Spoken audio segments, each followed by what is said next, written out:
The first impeachment complaint filed against President Bongbong Marcos is already facing pushback from lawmakers, with one congressman calling it basura or trash and questioning its basis. Here's a report.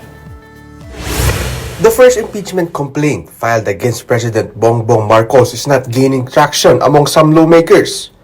Caloocan City 2nd District Representative Edgar Erice bluntly dismissed the impeachment complaint as garbage.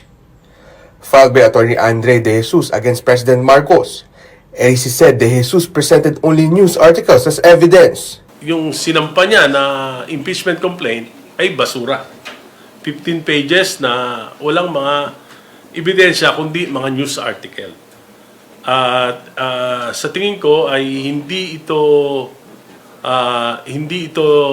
wala ito sa forma at walang substance yung kanyang i-final na impeachment complaint. Erice also raised questions about De Jesus and about the endorsement of the complaint by Pusong Pinoy Party List Representative Jet Nisay. Nahihiwagaan ako, especially with the endorser.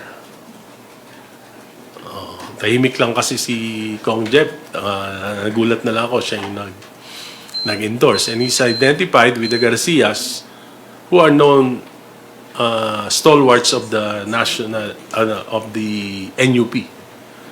At yung NUP mismo, sinabi nila na hindi sila papayag sa mga impeachment laban sa Pangulo. In response, De Jesus said Erice is simply making noise.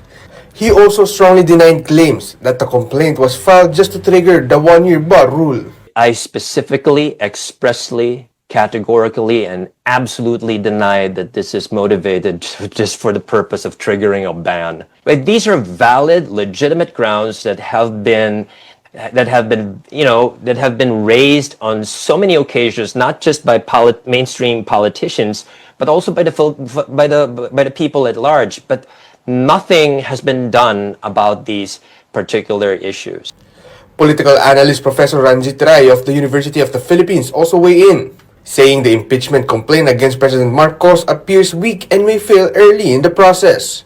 In an interview with 1PH sa Totoo Lang, he noted that the Philippines' impeachment is often less about legal substance and more about political numbers. Mukhang hindi naman siya substantial na complaint, mukhang doon pa lang sa pag-file baka mamatay na kaagad, no? Kasi alam mo ang impeachment lalo sa Pilipinas, hindi naman din tungkol sa substance at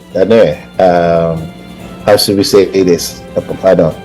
Hindi siya really about the substantive issues, but more it's a political exercise. Rai added, while impeachment against a sitting president may be possible, it is not likely because the outcome depends on House dynamics. He also pointed out that the Supreme Court has raised procedural requirements, making impeachment harder to push through. Mas mahirap na ngayon mag-impeach ng public official dahil sa Supreme Court